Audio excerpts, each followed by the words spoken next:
এই ভিডিওতে আমরা রবিনসন ক্রুসো ডিসকভার্স এ ফুটপ্রিন্ট তার শেষ অংশটুকু আমরা পড়ব।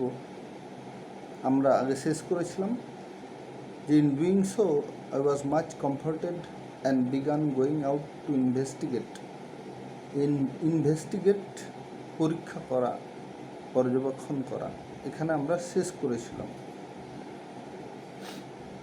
তো সেই প্রাথমিক ভয় কাটিয়ে রবিনসন ক্রুসো সে বাইরে বেরোতে শুরু করেছে গুহা থেকে। তার পরের অংশটা আমরা পড়ব। But even now as I went forward, কিন্তু তার ভয় অনেকটা কেটে গেছে আগের তুলনায়, কিন্তু তবু বলছে but even now as I went forward, আমি যখন সামনের দিকে এগিয়ে যাই। সে আসলে জানতে চাইছে, তার মনের মধ্যে ভয় এবং কৌতূহল দুটোই কাজ করছে। সে একটু আতঙ্কিত হয়ে আছে, ভয় পেয়ে আছে যে হয়তো এই দ্বীপে কেউ আরও কেউ আছে, সে ছাড়াও আরও কেউ আছে, বা এই দ্বীপে আরও কারো আনাগোনা আছে। আর একটা হচ্ছে সে সত্যটা জানতে চাইছে যে কে বা কারা আসছে। তো সেটাই বলছে, ও যখন এইগুলো জানার জন্য যখন সামনে এগিয়ে যায় কোথাও, but even now as I went forward I look behind me frequently. সামনে এগিয়ে যেতে যেতেও এখনও সে কী করে, আই লুক বিহাইন্ড মি, তার পিছনে ফিরে তাকায়, ফ্রিকুয়েন্টলি, প্রায়। তার মনের মধ্যে একটা যেন ভয় কাজ করছে, সে প্রায় পিছনে তাকাচ্ছে। Because I was still very frightened, সে বলছে তখনও খুবই ভীষণভাবে ভীত। However as I went about for 2 or 3 days and saw nothing, I became a little bolder. Bold মানে হচ্ছে সাহসী, বোল্ড। সে বলছে however as I went about for 2 or 3 days, এভাবে 2-3 দিন কেটে যাওয়ার পর সে বলছে যে তারপরেও অ্যান্ড স নাথিং, তারপরে 2-3 দিন কেটে গেল, সে কিছু দেখতে পায়নি, কাউকেই দেখতে পায়নি। ও বলছে তখন I became a little bolder, আর একটু তার মধ্যে সাহস এসছে, আর একটু সাহস সঞ্চারিত হয়েছে। বোল্ড মানে হচ্ছে সাহসী। এবং তার ফলে সে কী সিদ্ধান্ত নিচ্ছে, ডিসাইড করা মানে হচ্ছে স্থির করা, ঠিক করা। I decided to go down to the shore again, সে আবার সমুদ্রের তীরে যেতে চাইছে। তারপরে কিন্তু তার এতদিন সে যায়নি। I decided to go down to the shore again and examine মানে হচ্ছে পরীক্ষা করা। Examine the footprint once more, সে তাড়াহুড়ো করে চলে এসেছিল, যদিও সে তখন দেখেছে যে এক্সাক্ট একটা মানুষের footprint.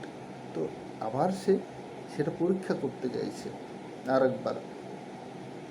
And examine the footprint once more, I decided to measure it with my own footmark. এবং সে মেজার মানে হচ্ছে পরিমাপ করা, মেপে দেখা। ও নিজের পা দিয়ে এই ফুটপ্রিন্টটা সে মেজার করতে চাইছে, মেপে দেখতে চাইছে কত বড়। As I came closer to the footprint, সে বলছে আমি যেই এই ফুটপ্রিন্টের পদচিহ্নের কাছাকাছি পৌঁছেছি, I realised that it could not be my footprint. ও বুঝতে পেরেছে যে এটা তার ফুটপ্রিন্ট নয়। Because I had not come to this part of the beach since a long time, কেননা এই অংশে, বিচের এই অংশ, এই সমুদ্র তটে সে অনেক দিন আসেনি। অতএব তার যে এটা ফুটপ্রিন্ট নয় সে ব্যাপারে সে নিশ্চিত। I realized that it could not be my footprint because I had not come to this part of the beach since a long time. অনেক দিন থেকে সে এখানে আসেনি। Secondly, as I placed my foot alongside that footprint, alongside ওই ফুটপ্রিন্টের পাশাপাশি যেই সে তার পা রেখেছে, it seemed larger than my own, seem মানে মনে হওয়া, এবং এই ফুটপ্রিন্টটা তার পা থেকে অনেক বড় মনে হচ্ছে।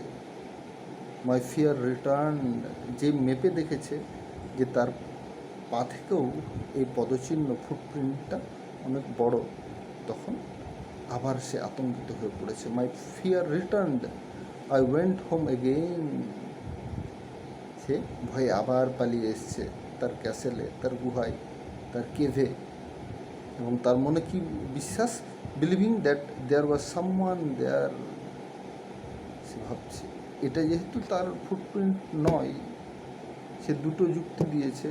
কেননা সে বলছে যে ওই বিচের ওই অংশে সে অনেক দিন থেকেই তার যাতায়াত নেই, আর যেই সে পরিমাপ করে দেখছে, মেপে দেখছে, এই ফুটপ্রিন্ট হচ্ছে তার পায়ের মাপের চেয়েও অনেক বড়, অতএব সে নিশ্চিত এটা তার পায়ের চিহ্ন নয়। সে দৌড়ে তার কেভে চলে এসছে, এবং তার মনে তখনও বিশ্বাস, believing that there was someone there, কেউ একজন আছে এই দ্বীপে। এতদিন হয়তো সে ভেবেছিল এই দ্বীপে সে একাই আছে, কিন্তু এখন দেখছে যে সে ছাড়াও এই দ্বীপে অন্য কারো উপস্থিতি রয়েছে। দ্য আইল্যান্ড ওয়াজ ইনহ্যাবিটেড, এই আইল্যান্ডে এইটা মানে এখানে মানুষ বসবাস করতে শুরু করেছে। মানুষ মানে হচ্ছে শুধু মানুষ নয়, মানে এর কাছে একটা ধান্দা, এটা ধান্দা যে কে এখানে, কেউ যেন এখানে বসবাস করতে শুরু করেছে, সেটা ওই স্যাভেজ হতে পারে, এবং তার জন্যই সে আতঙ্কিত হয়ে রয়েছে। মানে এই গল্পের শেষ অবধি হচ্ছে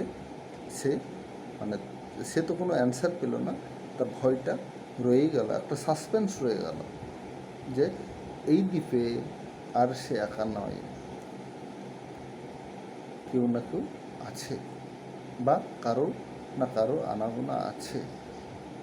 দেখো এই ব্র্যাকেটের মধ্যে দেওয়া আছে adapted from Daniel Defoe's Robinson Crusoe.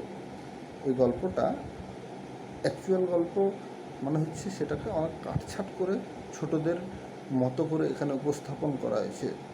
Original Robinson Crusoe মানে ড্যানিয়েল ডিফোর রবিনসন ক্রুসো থেকে এটা কাটছাট করে সংক্ষিপ্ত আকারে এখানে দেওয়া আছে। ঠিক আছে, প্রত্যেকে ভালো থাকবে এবং মন দিয়ে পড়াশোনা করবে।